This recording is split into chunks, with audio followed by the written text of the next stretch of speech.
जोहार आप सभी स्टूडेंट्स का आप सभी के YouTube channel Jharkhand math zone पर।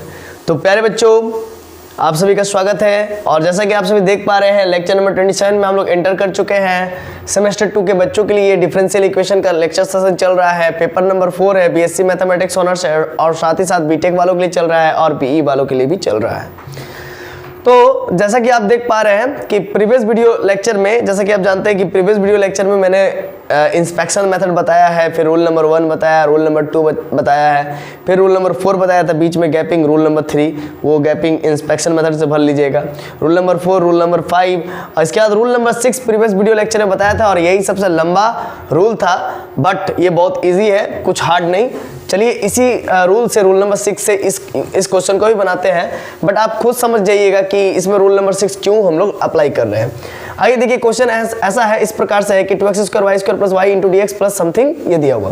तो सबसे पहले सॉल्यूशन लिखेंगे, गिवन डिफरेंशियल इक्वेशन इज, इसको पूरा उतार लेंगे, इसको इक्वेशन 1 लेट कर लेंगे, और m dx + n dy के फॉर्मेट में है, यानी कि first order and first degree differential equation के फॉर्मेट में है, तो m का वैल्यू लिख लिया और n का वैल्यू लिख लिया, और del m / del y निकाला। तो y के रिस्पेक्ट में पार्शियल डेरिवेटिव कर रहे हैं, तो x को कांस्टेंट ट्रीट करेंगे, तो 2x² को बाहर कर दिए और y² का 2y हो गया, y का 1 हो गया। del n / del s कर रहे हैं, x के रिस्पेक्ट में पार्शियल डेरिवेटिव कर रहे हैं, तो x को वेरिएबल मानेंगे और बाकी बात y को कांस्टेंट ट्रीट करेंगे, तो x का 1 हो गया, x³ का 3x² हो गया इंटू y हो गया।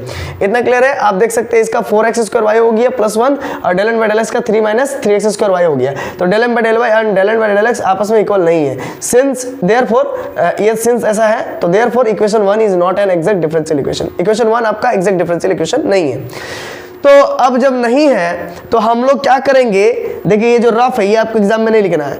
जब नहीं है तो इस फॉर्म में हम लोग इसको लाने की कोशिश करेंगे, x⁴ × y⁴b plus bracket my dx plus nx dy = 0। अगर एग्जैक्ट नहीं है तो एग्जैक्ट तो लाना पड़ेगा, और एग्जैक्ट लाने के लिए हमको इंटीग्रेटिंग फैक्टर मल्टीप्लाई करना पड़ेगा, और इंटीग्रेटिंग फैक्टर लाने के लिए 4 तरीके हैं। रूल नंबर 1, रूल नंबर 2 और एक डायरेक्ट इंस्पेक्शन मेथड से, rule number 1, rule number 2, rule number 4, rule number 5। तो ये 4 तरीके हैं, और एक रूल नंबर 6। तो भाई कौन सा इस्तेमाल करेंगे, कंफ्यूज आ जा रहे हो ना, तो उसी लिए हम लोग इसको इजी वे में एक तरीका बता रहे हैं, जिसके मदद से आप समझ सकोगे कि इसमें हम लोग कौन सा रूल अप्लाई कर सकते हैं। तो x⁴ a y⁴ b ऐसा समथिंग है। अगर इस फॉर्मेट में आ जाता है इक्वेशन, तो ऑब्वियस सी बात है, तब इक्वेशन में गिवन डिफरेंशियल इक्वेशन में हम लोग रूल नंबर 6 ही अप्लाई करेंगे। तो आइए देखते हैं क्या अप्लाई किया जा सकता है। तो अब क्या करना है, यहाँ तक तो हो गया कि इक्वेशन 1 जो है कि एग्जैक्ट नहीं है, तो equation 1 can be written in the form. तो इक्वेशन 1 को हम लोग इस फॉर्मेट में लिख सकते हैं। देखो बाबू क्या है, 2x² y² × dx है ना। तो यहाँ पर x है, यहाँ पर भी y है ना, यहाँ पर y है ना। तो एक काम करते हैं, x² y कॉमन ले लेते हैं, तो 2 को x² y से मल्टीप्लाई करेंगे, तो यहाँ पर 2y को अगर x² y से मल्टीप्लाई करेंगे तो 2x² y² होगा, 2x² y² और इंटू dx। यहाँ पर dy हो गया गलती से, ओ मिस्टेक, हाँ dx, यहाँ पर dx, ठीक है ना। तो यानी कि तो यहाँ पर क्या हो गया, देखो तो बाबू 2x² y² है इंटू dx, तो 2x² y² इंटू dx। ऐसा क्यों कर रहे हैं, क्योंकि x⁴ a × y⁴b के फॉर्मेट में हम लाना चाह रहे हैं, into my dx plus nx dy। तो देखो m के जगह पर 2 हो गया, y के जगह पर y, dx की जगह पर dx, अब प्लस तो है ही, ठीक है ना, और n के जगह पर क्या हो गया, -1 हो गया, और x की जगह पर x ही रहा और dy। तो अब जरा देखो यहाँ पर ये कैसे आया, -x dy कैसे आया। तो देखो x² को इससे मल्टीप्लाई करेंगे तो -x³ इंटू y होगा, -x³ into y into dy। देखो -x³ into y into dy हुआ। अब y dx, तो जरा देखो बाबू y dx ऐसा क्यों कर रहे हैं बाबू, इस फॉर्मेट में लाने के लिए my dx अब प्लस nx dy। तो n के जगह पर 3x dy है, कहीं पर 3x इंटू dy है ना, हो गया। चलो क्लियर है, तो 3x dy = 0। इतना क्लियर है। अब इसी को इसमें कन्वर्ट करेंगे, x² into y⁴1 2y dy minus x dy plus यहाँ पर कुछ नहीं तो x⁴0 into y⁴0 into y d x plus 3x dy equal to 0। तो अब जरा आप यहाँ पर देख सकते हो ये एक स्टैंडर्ड फॉर्म में कन्वर्ट हो चुका है, x to the power a into y to the power b into m y d x plus n x d y. तो बाबू यहाँ पर बोलेगा माइनस है, अरे बाबा माइनस नहीं रे मुन्ना, प्लस है, और n के जगह पर आपका -1 है, तो हो ही सकता है। ठीक है, तो ये स्टैंडर्ड फॉर्म में आ गया है। अब इसी को, ये रफ वर्क को नहीं लिखना, अब आगे इसको लेकर के पढ़ो। अब जब ऐसा फॉर्म में आ जाता तो ऑब्वियस सी बात है, रूल नंबर 6 लगा करके इंटीग्रेटिंग फैक्टर निकालते हैं हम लोग। और इंटीग्रेटिंग फैक्टर रूल नंबर 6 में क्या करते हैं, तो x to the power h और y to the power x to the power h into y to the power k को हम लोग इंटीग्रेटिंग फैक्टर मानते हैं। तो चलिए आइए, तो let integrating factor of equation 1 x to the power h into y to the power k, मतलब इक्वेशन 1 का integrating factor x to the power h into y to the power k हो जाएगा, और इसी को हम लोग मल्टीप्लाई कर देंगे इक्वेशन नंबर 1 में, तो वो इक्वेशन नंबर 2 में कन्वर्ट हो जाएगा और एक नया डिफरेंशियल इक्वेशन में आ जाएगा जो कि एग्जैक्ट होगा। ठीक है, क्योंकि जब कभी भी हम लोग इंटीग्रेटिंग फैक्टर किसी भी डिफरेंशियल इक्वेशन में मल्टीप्लाई करते हैं तो वो एग्जैक्ट हो जाता है। तो भाई देखिए, let integrating factor of equation 1 x to the power h into y to the power k हो गया, वेयर जहां पर h and k are some real constant, h और k जो होगा आपका सम रियल कांस्टेंट होगा, विच टू बी डिटरमाइंड, जिसको निकालना होगा बाद में। अब multiplying both sides of equation 1 by integrating factor, तो इक्वेशन 1 में हम लोग इंटीग्रेटिंग फैक्टर को बोथ साइड्स दोनों तरफ मल्टीप्लाई करेंगे, देन वी गेट, इससे हम लोग को हासिल ये होगा कि, आइए इक्वेशन 1 क्या है बाबू, अब देखो ऊपर देखो, ऊपर ऊपर ऊपर देखो, हाँ ये है, तो इसमें x to the power h into y to the power k multiply किए और बाकी बात एज इट इज, अब प्लस फिर इसमें x to the power h into y to the power k multiply किए और बाकी बात as it is equal to 0। अब करने का क्या है बाबू, x to the power h है, x टू द पावर 2 है, दोनों को मल्टीप्लाई करेंगे तो h प्लस 2 हो जाएगा, y to the power k और y टू द पावर 2 है तो k प्लस 2 हो जाएगा। अब प्लस फिर x to the power h है तो x to the power h हो गया, y टू द पावर 1 है तो y to the power k है, तो दोनों को जोड़ देंगे, y to the power k plus 1 हो गया, into dx, x to the power h है, यहाँ पर x टू द पावर 1 है, h plus 1, y to the power k है तो y टू द पावर यहाँ पर कुछ नहीं है तो y to the power k हो गया, इंटू 3। ठीक है बाबू, minus x to the power h है, x टू द पावर 3 है तो 3 प्लस h, और ये y टू द पावर 1 है, y to the power k है, k प्लस 1, और इंटू dy, तो dy हम लोग लिख दी, जगह नहीं था तो इसीलिए यहाँ पर लिख दिए, इक्वल टू 0, और इस पूरे को यहाँ पर से यहाँ तक लेकर के इक्वेशन 2।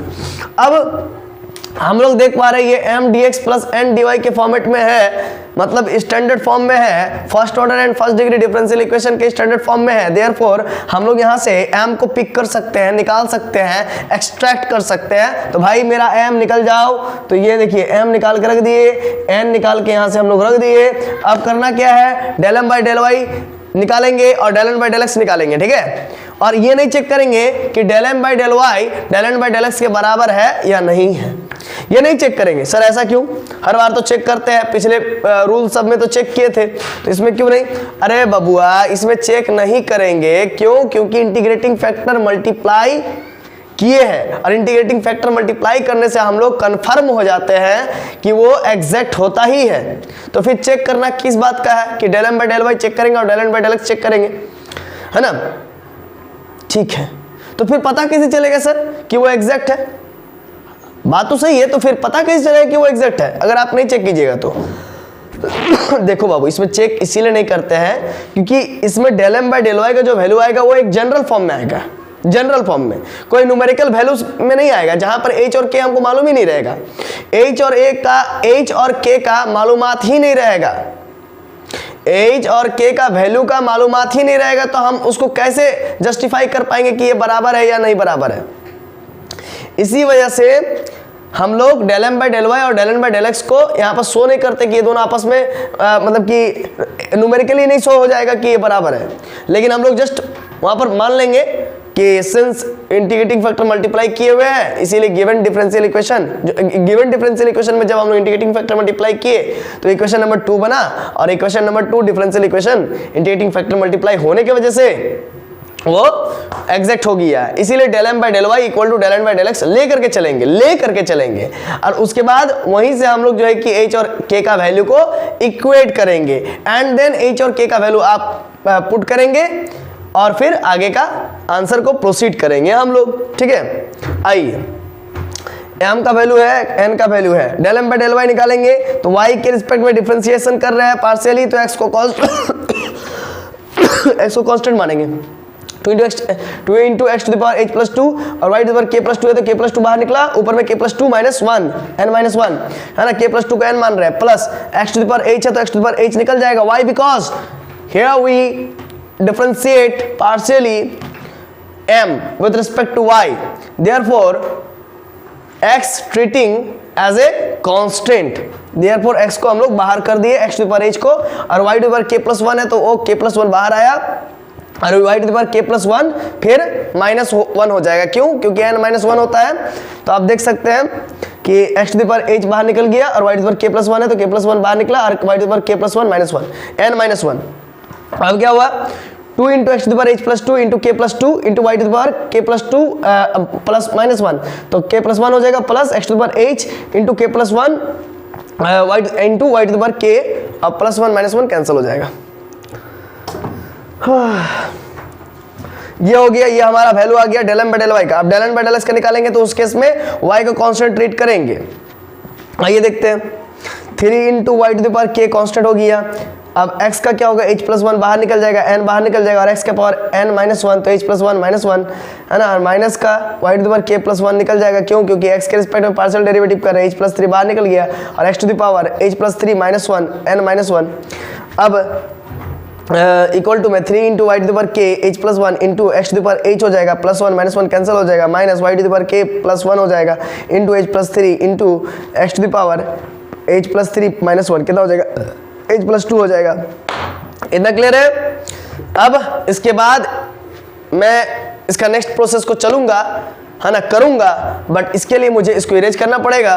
तब तक आप इसका स्क्रीनशॉट ले सकते हैं। नीचे वाला सिर्फ उधर वाला, इधर वाला जो है कि इस तरफ वाला, इस तरफ वाला नीचे वाला थोड़ा सा रहने देंगे और बाकी बात सब इरेज कर दें। अब चलिए बच्चों आगे की ओर मूव करते हैं। देखिए मैंने पूरा इरेज कर दिया था, पूरा साफ इरेज कर दिया था। अब आपको बारी बारी से हर एक चीज़ का वैल्यू आप अगर लिख के नहीं बना रहे हैं तो फिर समझ में नहीं आएगा। पहली बात कंफर्म, आप नहीं लिखोगे आपको नहीं समझ में आएगा, ठीक है? आप लिखो। इसीलिए सिंस इक्वेशन 2 इज एग्जैक्ट, अब हम लोग इक्वेशन 2 को एग्जैक्ट मान लिए थे। अब इक्वेशन 2 यहाँ पर नहीं, आप लिखोगे तभी आपको पता चलेगा बाबू। सिंस इक्वेशन 2 आपका एग्जैक्ट था कि नहीं था? एग्जैक्ट, हाँ, क्योंकि इंडिकेटिंग फैक्टर मल्टीप्लाई किए थे। इसी वजह से del m by del y and del n by del x उसका इक्वेशन 2 का, है ना, ये इक्वल हो जाएगा। अब इक्वल हो जाएगा, है ना, तो 2 इंटू के प्लस 2 मतलब del m by del y का पूरा वैल्यू पुट कर दिया और del n by del x का पूरा value del n by del x का पूरा वैल्यू पुट कर दिया इक्वल टू। उधर जगह नहीं था तो इसीलिए इधर किया, कंजस्टेड थोड़ा किया, एडजस्ट कर दिया। Equating the coefficient of the like powers of x and y from both sides then we get, दोनों तरफ का x और y का लाइक पावर्स को इक्वेट करेंगे। तो 2 इंटू के प्लस 2, देखो यहाँ पर भी x to the power h plus 2 है और इस तरफ भी x to the power h plus 2 है, y to the power k plus 1, यहाँ पर भी y to the power k plus 1 है। तो ये 2 इंटू के प्लस 2 किसके इक्वल हो जाएगा? माइनस h प्लस 3 के, और इधर x to the power h है, y to the power k है, तो यहाँ पर भी x to the power h है और y to the power k है, तो k प्लस 1 बराबर 3 इंटू h प्लस 1 हो जाएगा। अब क्या करना है? 2 इंटू के 2k, और इधर माइनस h है तो इधर आएगा तो प्लस h, इधर माइनस 3 है, इधर है 2 दूनी 4 तो माइनस 4 उधर चल जाएगा, तो 2k प्लस h बराबर -7, इक्वेशन नंबर 3 हो जाएगा। अब देखो ये k इधर है 3h, तो k minus 3h equal to 3, और इधर प्लस 1 है तो उधर -1 हो जाएगा, k minus 3h equal to 2 हो जाएगा। इसको इक्वेशन 4 मान लेते हैं।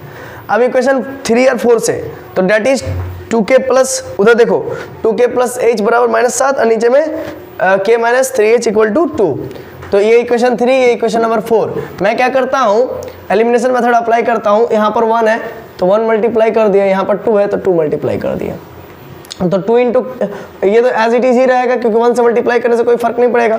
इसको 2 इंटू के 2k माइनस 3 इंटू 2 तो 6h और 2 2 ज़ा 4, प्लस है तो माइनस, माइनस है तो प्लस, प्लस है तो माइनस, ये सेम सेम कट गया। रुको चौक ले दो भाई, ये कट गया और ये 6 और 1 7h और इधर माइनस माइनस प्लस, लेकिन साइन माइनस का 7 4 11 माइनस, मतलब के h बराबर -11/7। और इक्वेशन नंबर 4 क्या है? तो k minus 3h equal to 2 है, तो k माइनस 3h के जगह पर -11/7 इक्वल टू 2, ठीक है? तो minus minus plus 11 3 33, 33/7 equal to 2, तो k equal to 2 minus 33/7, LCM लेंगे 7 दूनी 14 माइनस 33/7, 14 में से 33 गया तो -19/7, तो k का वैल्यू भी निकल गया है और h का वैल्यू भी -11/7 निकल गया है। तो यही चीज़ आप फिर लिख रहे हैं। Now putting the values of, अब पुटिंग करेंगे वैल्यूज को, है ना, h equal to -11/7 and k equal to -19/7 in equation 2 में, क्योंकि इक्वेशन 2 ही एग्जैक्ट है ना, इसी वजह से देन वी गेट, तब हमको हासिल होगा। आप इक्वेशन 2 एक बार देखो बाबू, क्या था आपका इक्वेशन 2, मैं यहाँ पर देख लेता हूँ। हाँ, इक्वेशन 2 था आपका 2 × x⁻h+2, 2 × x⁻h+2 था, ठीक है ना। तो h का वैल्यू अगर हम लोग रखेंगे -11/7, -11/7 और +2 का एलसीएम लेंगे तो कितना हो जाएगा, -11, 7 दूनी 14, 14 में से 11 गया तो कितना बचेगा 3, 3/2, 3/7, सॉरी ये नीचे में 7 रहेगा, हाँ 11/7। अब एलसीएम करके देख लेना। देखो इक्वेशन 2 में क्या है, 2 × x⁻h+2 है। आप अपना इक्वेशन 2 देखो, और h का वैल्यू अगर आप वहां पर पुट करोगे -11/7, तो -11/7 + 2 कितना होगा, -11/7 प्लस 2 का एलसीएम कितना होगा, -11, 7 दूनी 14, 14 में से 11 गया तो कितना बचेगा 3, नीचे में 7, तो 3/7। तो इसी प्रकार से y इक्वल टू k+2 है, तो k का वैल्यू आप पुट करोगे -19/7, तो आपका आएगा -5/7। इसी प्रकार से आपको देख लेना इक्वेशन 2 में जहां जहां h का वैल्यू पुट करना है वहां वहां h का वैल्यू पुट कर देना है, और जहां जहां k का वैल्यू पुट करना है वहां पर k का वैल्यू पुट कर देना है, ठीक है। मैं इसको थोड़ा सा हटा देता हूं। चलिए अब आप देखिए, मैंने इक्वेशन 2 में k का और h का वैल्यू पुट करके ये चीज प्राप्त किया। इनटू dx है, यहाँ पर स्पेस नहीं था तो इसीलिए dx अलग से लिख दिया, अब बीच में प्लस, फिर ये पूरा एक पोर्शन था dy का, तो वहां पर भी मैंने h का वैल्यू पुट किया और k का वैल्यू पुट किया, एंड देन हमको ये हासिल हो गया इक्वल टू 0।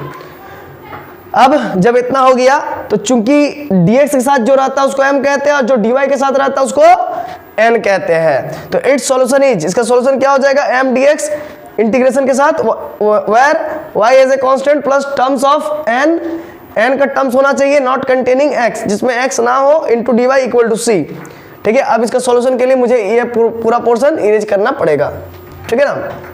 और m कहाँ से लेंगे, देखिए यहां से लेंगे m, और n कहां से लेंगे, यहीं से लेंगे, लेकिन n में एक रेस्ट्रिक्शन है कि n का वैसा टर्म लेंगे जिसमें x ना हो, तो इसमें भी x है, इसमें भी x है, इसका मतलब n का कोई टर्म नहीं ले पाएंगे, मतलब 0 होगा, 0 × dy, सिंपली है। तो चलिए इसको अब सॉल्व करने के लिए मैं एक काम करता हूं, इतना रहने देता हूं और बाकी बात मिटा देता हूं, ठीक है ना। जितना जरूरत है उतना रखते हैं, अभी थोड़ा जरूरत है तो इसीलिए अब नहीं इरेज करेंगे। चलिए अब दोस्तों आगे की ओर मूव करते हैं। जैसा कि आप सभी देख पा रहे हैं कि m dx plus n dy ये था इक्वल टू c था, तो m का वैल्यू ये पूरा पुट कर दिया मैंने वहां से देख करके, ये m का वैल्यू पूरा पुट कर दिया, और n में वैसा टर्म होना चाहिए जिसमें x ना हो, तो ऐसा तो कोई टर्म नहीं है ना, इसमें भी x है, इसमें भी x है, इसीलिए n के जगह पर 0 dy इक्वल टू c। अब वो 0 dy तो खत्म हो गया, अब इसमें y को कॉन्सेंट्रेट करेंगे तो 2 × y⁻⁻5/7 खत्म हो, बाहर निकल जाएगा, और x⁻3/7 + 1 3/7 + 1 इंटीग्रेशन x और y भी निकल जाएगा पहले ही, y⁻12/7 x⁻11/7 + 1 -11/7 + 1 equal to c। अब that is 2 × y⁻5/7 into x⁻10/7, नीचे में 10/7 प्लस y⁻12/7 x⁻11+7, अब -11 + 7 upon 7 -11 + 7 upon 7 equal to c। और ये 2 इंटू ये पलट जाएगा 7/10, मतलब 2 × 5 = 10 into x⁻10/7 into y⁻5/7 plus ये पलट जाएगा 11 और 7 को जोड़ेंगे तो -11 और 7 को जोड़ेंगे तो -4, तो पलटेगा तो क्या होगा 7/-4 into x⁻4/7 into y⁻12/7 equal to c। और ये बच्चा मेरा 7/5 into x⁻10/7 into y⁻5/7 -7/4 into x⁻4/7 into y⁻12/7 equal to c। अभी आप चाहे तो 5 और 4 का एलसीएम 20 ले करके और आगे इसको सॉल्व कर सकते हैं, ठीक है ना, इसको और सिंप्लीफाई कर सकते हैं, लेकिन बाबू काफ़ी है, ठीक है। आप सिंप्लीफाई करना चाहते हो तो कर लीजिए। तो चलिए बहुत बहुत धन्यवाद आप सभी ने वीडियो लेक्चर को इतना देर तक देखा, अपना बहुमूल्य समय दे करके। चलिए मिलते हैं नेक्स्ट वीडियो लेक्चर में, लेक्चर नंबर 28। तब तक के लिए जोहार, खुश रहिए, आबाद रहिए और पढ़ते रहिए। धन्यवाद।